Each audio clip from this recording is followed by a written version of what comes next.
Sounds good now. Okay.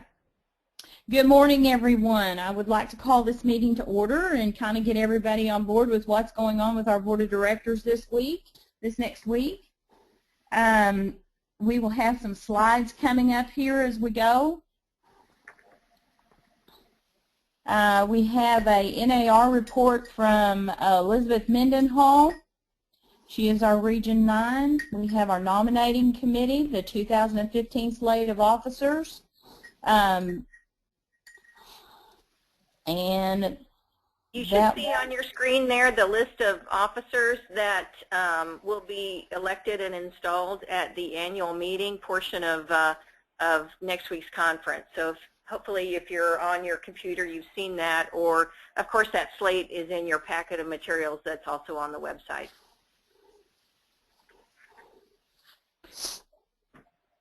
And I cannot. We're on the correct. Can you still hear me, Lisa? Yes, we can. Okay. I went ahead and turned my phone off. I'm just talking through my iPad, so it's echoing back to me. Sorry. I hope I don't lose you on this. It's good. It's good here. Okay.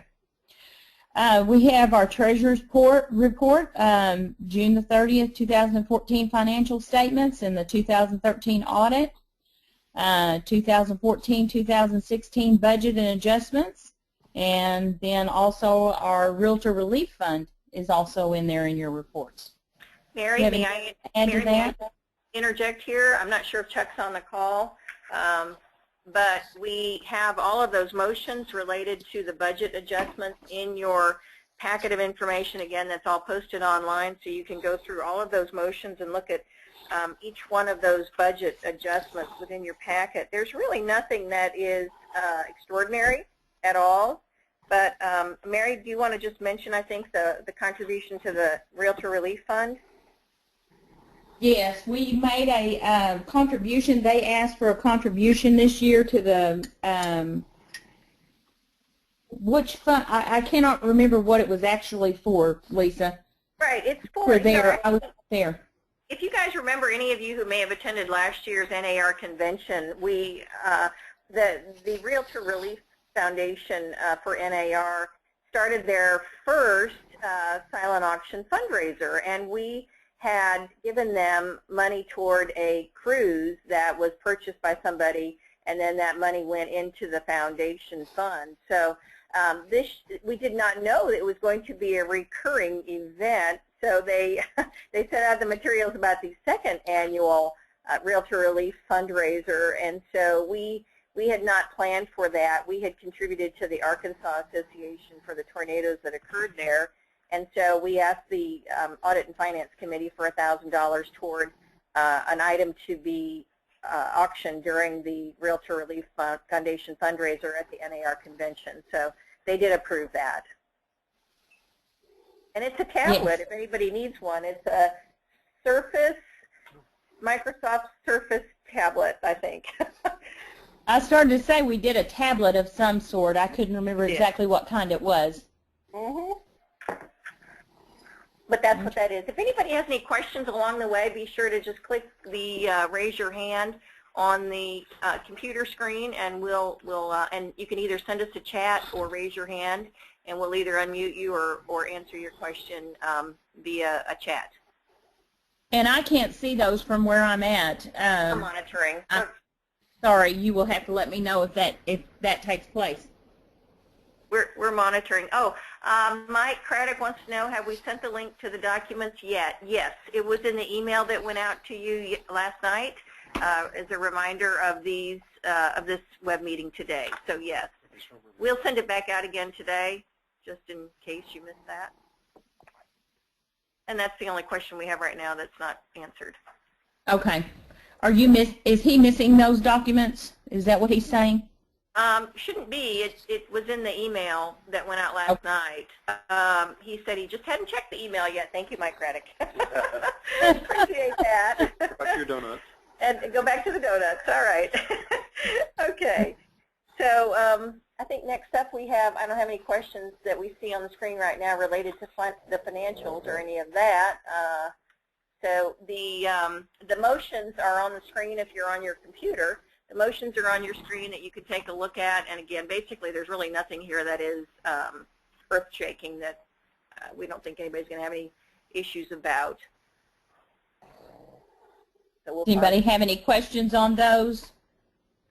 You know, I think one thing that's of interest that I'll just mention here that somebody might ask about is that we do have a student in GRI who has requested a hearing interpreter, and so when that request is made in order to be ADA compliant, we do have to honor that request. So we did request some funds for a hearing impaired interpreter to be at our GRI classes, so we did ask for some funds for that. So it's kind of interesting. We've never done that before that I know of. Right, and we have to be ADA compliant anyway. So I mean, we really need to make sure that we are. And there's a question about the branch affiliates. Steve is here. I'll let him talk about that. That is that was the request from the membership committee to provide a subcategory of affiliates. Yeah, we're wanting to encourage and do everything we can to bring in more members, and affiliate members are an area that we've really tried to concentrate. We've spent the past couple of years trying to develop some real tangible benefits for them. And if you'll think in your real estate companies how your broker might belong to the Chamber of Commerce, and then as independent contractors working for that broker, you can probably join for a smaller dues amount. And so we've developed something that's just a little bit like that, where the minimum investment for an affiliate member is their dues amount of $150, but this motion will ask that sub-members might join for $50. So say a large title company, mortgage company might have loan officers or closing agents who want to have a face and get involved, be in a committee, show up for our conferences, receive member pricing on events. They can join under the umbrella of their main affiliate member. Okay, thank you. I think that might answer that question. We'll check and see if we have any other questions on the Treasurer's report before we move on, Mary. Okay. Do we have any other questions there, Lisa? Nope. We're checking. Nope, we're good. We can move on. Okay. Moving right on, next we're going to go to our governance task force. This has several bylaw changes and policy and procedure changes, and I'm going to turn this over to you, Lisa. Sure. I'd be happy and let you go through those. There is a screen there first. Okay, thanks, Steve. All right. Yeah, our governance task force, they are charged with obviously looking at our bylaws and policies and procedures, and in our strategic plan, of course, you all know that we are told to look at models from other associations and look for anything that we might want to consider as a body in any particular areas where we might improve our governance structure. So I'll just kind of go through these, and Steve's going to monitor the question area. So if you've got a question about any of these, you might want to just enter it into the chat area or raise your hand. All right.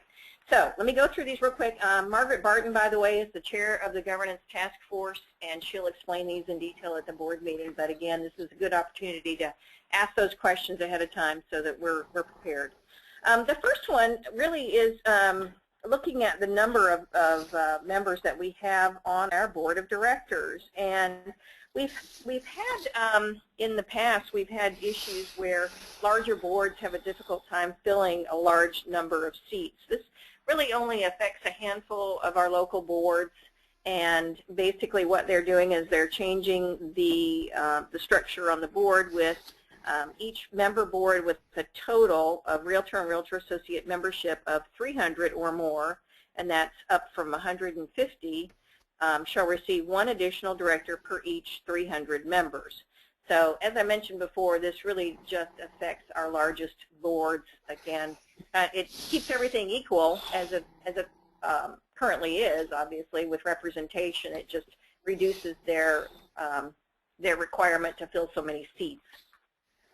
The second change that you'll see there on the screen relates to the number of past presidents on the board. And We have a number of, well, obviously all of our state past presidents are currently board members, but unfortunately we do know that a large number of them are either retired, have moved away, are ill, or maybe they're just not engaged. Hard to believe for those of you who are on the call who are past presidents, but it happens. And so it releases them from that requirement or that request to serve on the board, and it helps to streamline us toward a board that's more strategic in that, you know, again, the governance task force looked at past presidents from, you know, 10, 20 years back, and they're not engaged. They don't really know the issues anymore, and yet they continue to be requested to serve. So their change is that only the 5 most recent past presidents who are members of the association in good standing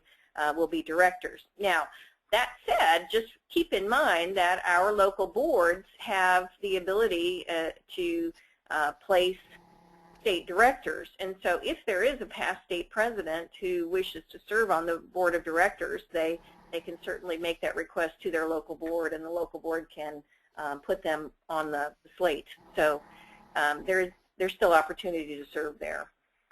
By the way, and I'll just also mention this, you know, when we look at whether we've got 100% investment in RPAC from our board of directors, we looked at that the other day, and we're never going to get to 100% when we've got past presidents that go back 20 years who, you know, we heard from some of the AEs who said they're ill, they're elderly, they're not going to be contributing at this point. So it keeps us from getting to 100%, and we want to be 100% on all of our committees, especially the board of directors. The next one has to do, and this is the third column down on your page, it has to do with state directors. In some cases, they tend to get recycled year after year after year, and the governance task force looked at this and said, you know, we need to have fresh people. We need, and maybe it might be hard for a small local board to get a state director, but it forces them to say, okay, you know, so-and-so, you've been a state director for 10 years now in a row, and we need to bring somebody new on. So this really just requires a break in service for state directors. So that's what that is. Are there any questions? We're going to look and see if there are any hands raised on any of these areas. Don't see any in the chat area. No questions there. Okay, I'll move on. And if I'm belaboring this too much, somebody please tell me to shut up, and I will. All right, the next section has to do with alternate directors, and basically this just allows our directors to have a proxy vote for them up to 2 times in a calendar year. We don't want somebody who's on the board of directors to just get a proxy to come for them to every single meeting, and so this limits the number of proxy votes they can have. So that is what that one says. The next one down on officers under Article 5. This is a cleanup. This brings the bylaws into alignment with our policies and procedures, which basically allows the 2 areas to agree, because there's another area of bylaws, and I think also policies, where it says that any member of the executive committee who's absent from either 2 consecutive meetings of the executive committee or 2 consecutive meetings of the board of directors shall automatically vacate the office unless the executive committee or board of directors excuses them, basically. So it's contrary to what's in the section 10 of the bylaws related to attendance, which excludes members of the executive committee along with our past presidents, our member board presidents, and our NAR directors from the requirement to attend a minimum number of board of directors meetings.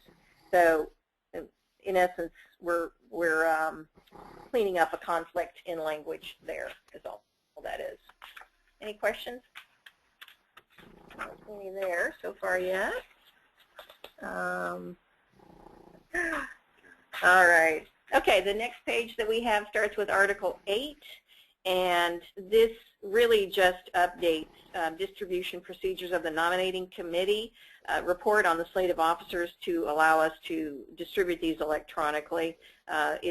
It's much more efficient. We obviously still do mail our slate of officers to all of our local boards, but it's just more efficient for us to say that we're going to distribute them instead of saying that we're going to mail them, although we do both. And then the report shall be posted in the Office of the Association. Well, we're saying it's made available because most of the time it's really going to be made available on our website. We certainly have it posted in our office, but we don't have that much foot traffic in here for people to come in and read the slate of officers.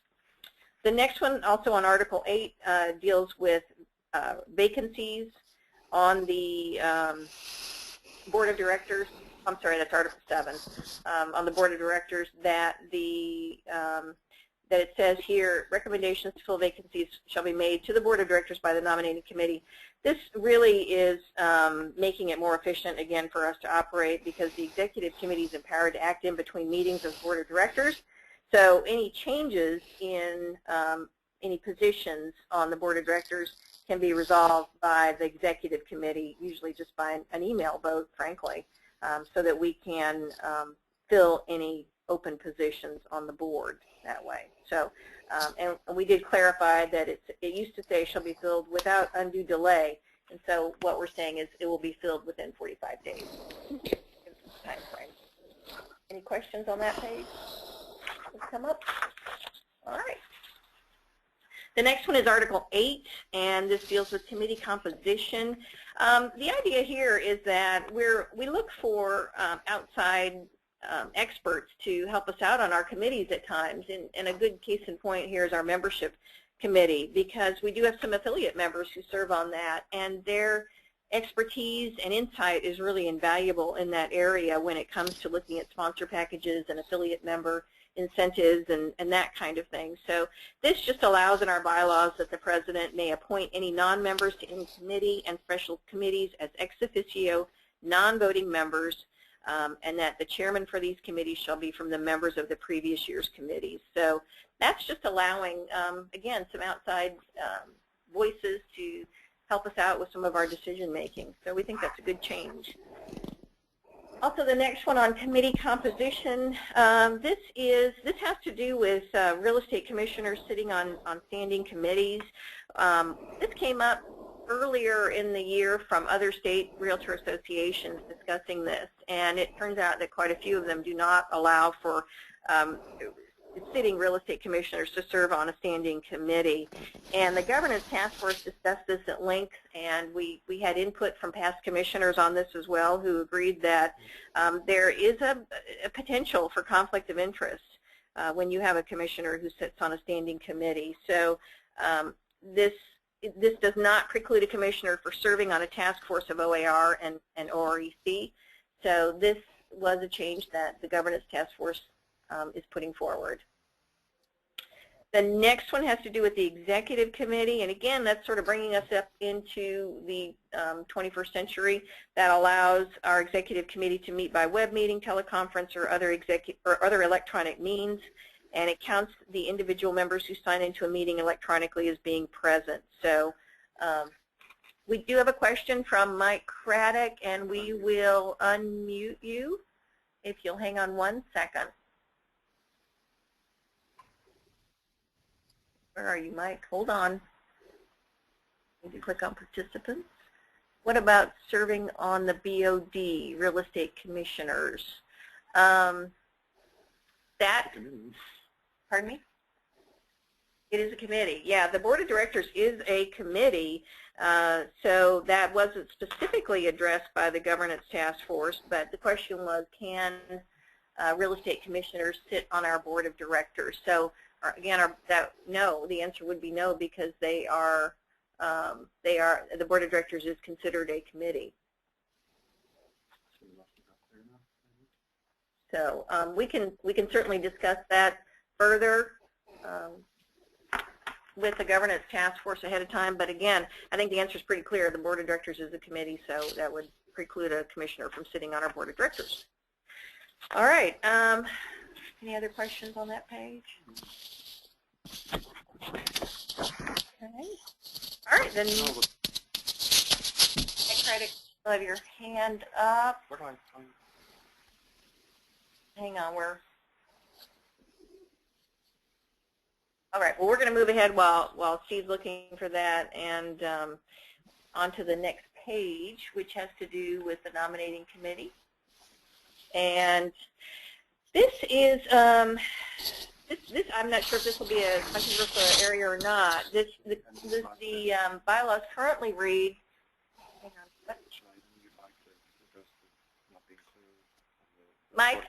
Mike Craddock, you had your hand raised. I'm going to go through this nominating committee thing here, and then we'll unmute you, and if you've got questions at that point, we'll let you chat about that. So let me go through the nominating committee motion. Section 2, paragraph K, nominating committee. There have been times when a member of the nominating committee, typically a past president, who's had to resign from the committee because they've been interested in the appointment to the Real Estate Commission or in serving in another appointed slot, such as NAR director. We talked about what to do with that, and the governance task force said that they thought expanding the pool of potential nominating committee members to beyond a majority of past presidents would allow for more nominations to come from the general membership. So basically what this change would be is that the nominating would consist of a change from 7 Realtor members, 4 of whom shall be the most recent past presidents willing to serve, and that would change it to no more than 2 members shall reside, no, I'm sorry, back up. That would change it to the nominating committee would consist of 7 Realtor members, the immediate past president, and 6 appointed members, and no more than 2 shall reside in the same congressional district. That's a current rule that we have. The chairman of the nominating committee would be the immediate past president. Obviously, if the immediate past president is not willing or able to serve, it would go to the one behind that. So that is the change there.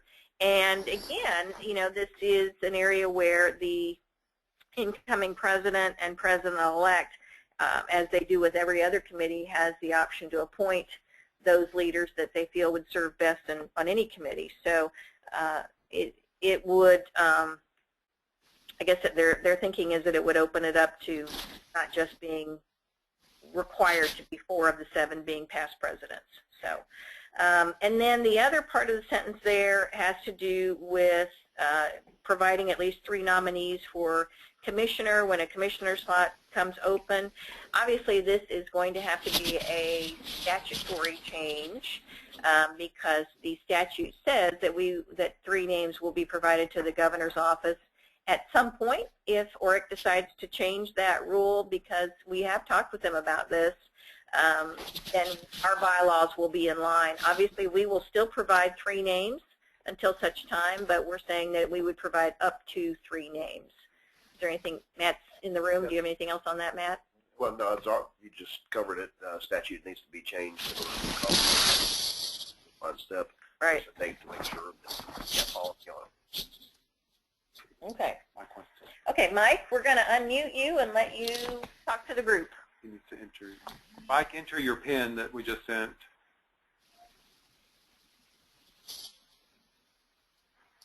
We sent an audio pin to you, Mike, so if you can enter that. Mike, the noise is just coming from one of the devices. Sorry. All right. Mike, did you want to address the commissioners on committees? Or Pete?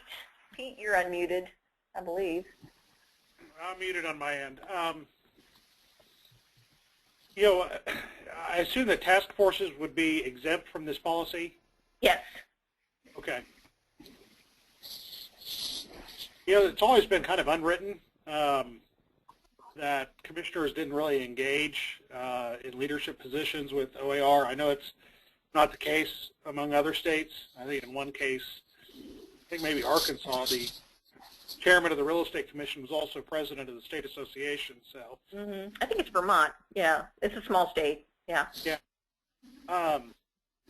But I just think I think personally, I think it's hard to be an advocate for licensees while being a regulator, or I think you're kind of playing both sides of it in that case. And I think just some clear differentiation of what's allowed and what's not is probably good.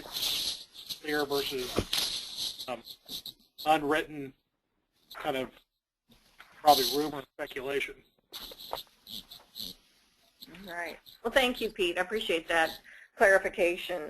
We did talk about it at the executive committee as well, and you brought up your point of view on that, and I think it's very, very helpful. All right, I think.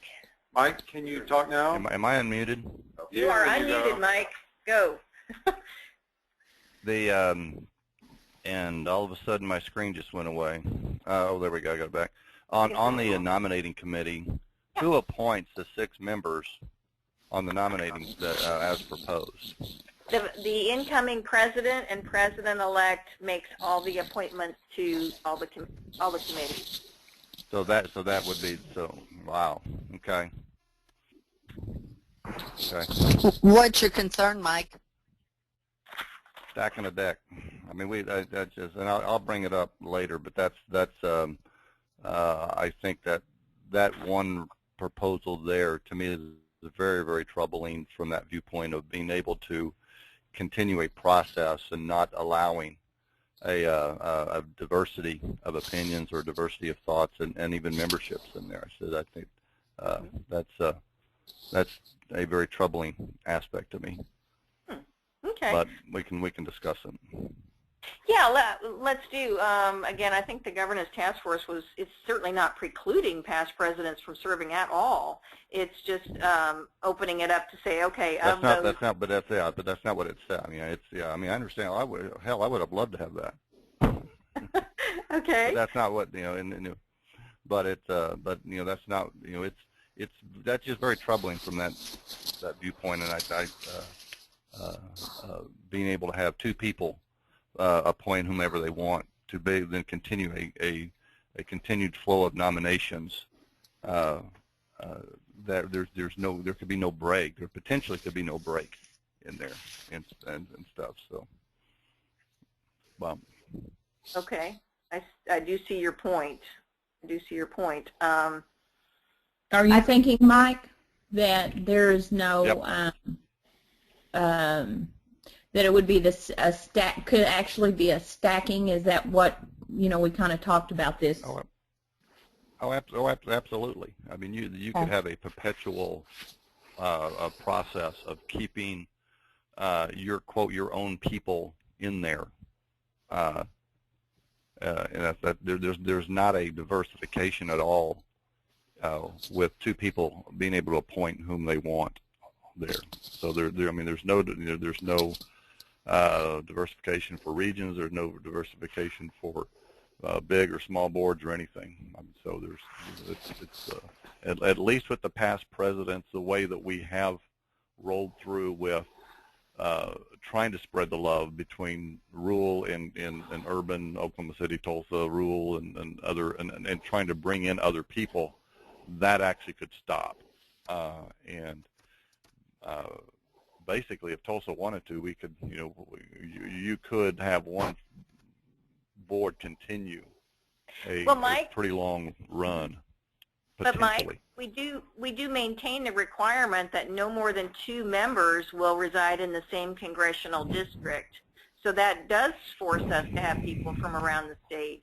That is still in there. Tulsa board covers 3 congressional districts right now. My point is there's just a severe lack of potential diversification with just making it that easy. Just having the president-elect elect 6 people. Okay. So I don't like that. That needs, in my opinion, needs to be either stopped or modified to a different process. Okay. I will go ahead and bring that up with Margaret Barton, who chairs the task force, and see what thoughts that she has on that. And we'll, if the board decides not to do that, that's fine too. So we'll see what happens. All right. Thanks, Mike. Thank you. All right. Was that all you had, Mike? Because we're going to unmute you or mute you in a minute. I'm good. Okay. All right. Great. The next thing on the page has to do with the Realtor Commercial Alliance Committee. Basically, this just strikes the word realtor from the description of the committee, because this committee is really branched out to include participation from members of CREC and CCIM. and they want to include non-realtor members in what they do. It would keep that to obviously a limited number of non-realtor members. They've added here, non-realtor members shall take up no more than 30% of the committee. And this committee's done a really great job this year. They've been very active and taken on a new direction, and so that's the reason for that change there. And okay, all right. I was just reading some of the comments here. I think we're okay on that one. We talked about congressional districts. Okay. All right. So those are all the changes that we have on bylaws. Basically, policies and procedures are just cleanups, and those are included in your packet. We're not planning to go through all of that, but you can, if you go through your packet, you'll see the red line version, and we don't anticipate that there's anything there that might be an issue at all. Sherry, you've asked to see all the comments. We'll try to collect those at the end and have them available to you. I just don't know how to at this point. But we'll do our best to share the comments with everybody afterwards. Okay. All right, Mary. Okay. Next up, we are going to have our strat planning. And I'm going to, isn't it strat planning committee? Casey, would you like to say something about this?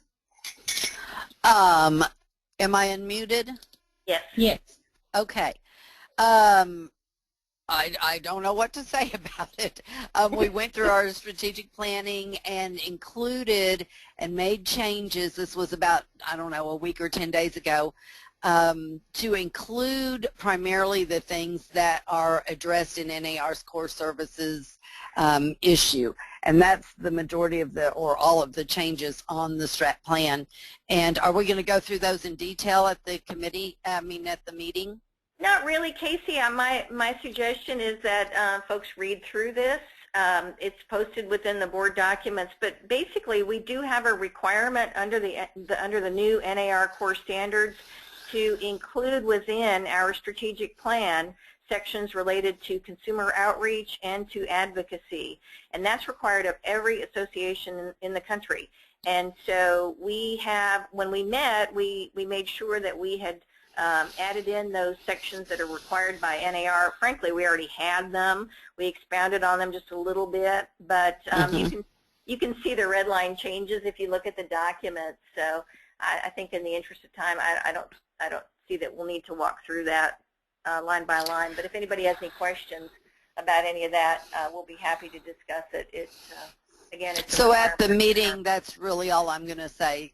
Is what we just discussed. Okay, short and sweet. Good. All right. Do we have any hands raised on strat planning? Any questions there? Is this a motion and a voted item by the board of directors, or just Yes. by the way, and here's your notes? Yes, it must be voted on. Actually, Okay. we have to sign a certificate and present it to NAR with our strategic plan that the board has approved our plan. So that's another requirement. Cool. Yeah. That's part of our state requirement for the core standards. We have to meet the core standards requirements also at a state level. Got it. Good. Okay. Okay. All right, Mary, I think we're on to the next committee section. You bet. Yeah, our other reports, we'll have an RCA committee report. We have a membership committee report, an RPAC trustees report. Matt, would you like to say anything about what's going on with RPAC right now? Well, I mean, the documents will be provided or have already been provided. We have some updated numbers as far as through July. At this point, I don't know that there's anything to say other than we will provide that info, and everybody will be able to see exactly where we are with regards to fundraising. I think we're about 500 short from reaching our participation goal, and it'll be certainly a rah-rah speech on getting folks to get out in the field and try and bring our participation rates up to where we need to be. Yes, we really need to work on this. We are really, really close, and I think Stephanie made a very valid point the other day when we were in one of our meetings. that we are actually ahead of what we were last year at this point, and this is very doable. We've just got to rally together and have a huge push here to get these last 500, and I really feel like we can do this. We've just got to come together. At this point in the year, we're further ahead than we've ever been before. So yes. That is extremely encouraging. Yes, and that's you guys have done a great job. Everybody's done a great job, but you have really helped push this, Matt, and we appreciate that very much. Thank you. The RCA committee, I don't want to jump over that one too quickly because they are going to be very active in our upcoming conference. They have stepped up to the plate and really come around this year, and I am so proud of them, and I'm so proud of Kellyanne and Dave Mopper for doing an outstanding job with this. And you're going to see a lot of changes at the conference due to this committee, and I'm my hat off to all of them. I mean, it's just unbelievable what's happened with that committee. The OREC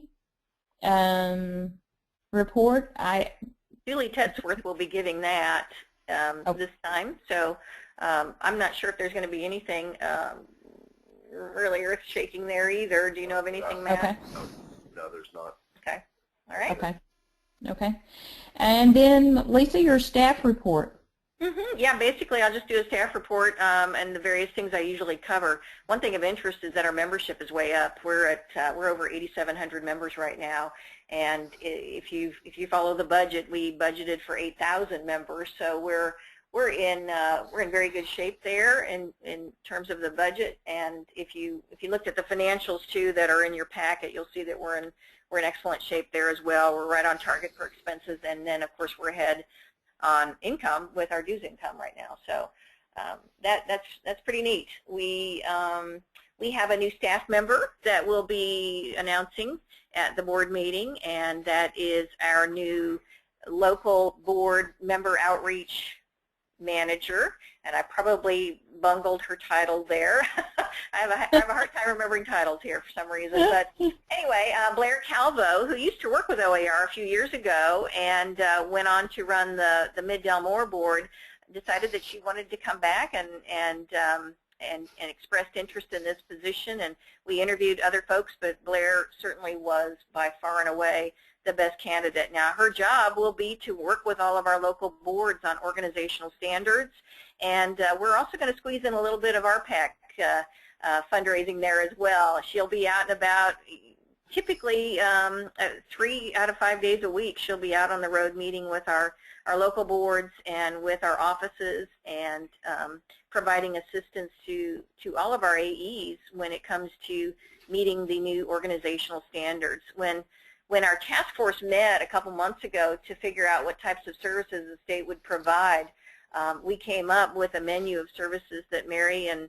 I and Sabrina Tyree have been going out and meeting with our local boards on. In fact, we've got a couple more meetings on Friday explaining the organizational standards to them and offering the services that we can provide from the state level to help them maintain their charter or to make whatever changes they need to make. And with Blair's help, I think they're going to be in pretty good shape. So we're excited about that. And other than that, just basic stuff.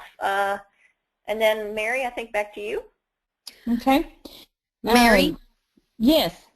I'm sorry, I don't know if I'm on mute or not, so You're okay. I raised my hand. You know, I don't see on this list of other reports the RPMIC, which is me, giving a report. They want us to do this at every state meeting in regard to Realtor Party issues and initiatives and what we're doing in the state, and kind of do a report on that. And then we also have to report back to NAR that we've done this report at the meeting. So could we add in RPMIC report? Absolutely, Casey. Thank you for catching that. Thank you. Yes. You got it. Thank you, Casey. We'll add that to these reports here. Okay. Probably around the RPAC trustees, I would say. Right. Probably after that is good. Okay. Okay. We'll do Okay. that. And then we'll have our institute societies and our councils if any of those want to report on anything. And right now I don't know that we have anything that has come up. But if there are no more questions, do we have any questions or additions, or anybody have anything to add? If you will click on raise your hand or send a chat to us, then we will look at that. See anybody who's raised a hand there? No? How about chat? Any questions in the chat room? Nope. All right, Mary, we're not seeing any questions at this point. You must have covered it really well. No, we're going you guys take did. one last look. No. All right. Okay. I think we're in good shape. That's what we got. We're going to follow the board meeting, of course, with the annual meeting where we'll do the election of officers. So we certainly encourage everybody on the board to stay for that. That's an important meeting, and so we're looking forward to that as well. Let's see, I think after that we go pretty much right into our inaugural. So we are looking forward to Yay, great Casey! time with Casey. Yes, Casey's Yay! got our favorite band coming, and so I think it's going to be a really fun night. So we've got a lot of fun stuff we're going to be doing. If you haven't registered for the conference, go ahead and do that. It's on the everywhere on the website. Yeah. Right on the front of the website. You can't miss it. We have a lot of exciting things going on this year, and so I'm very excited for our Sellapalooza. It's going to have a lot of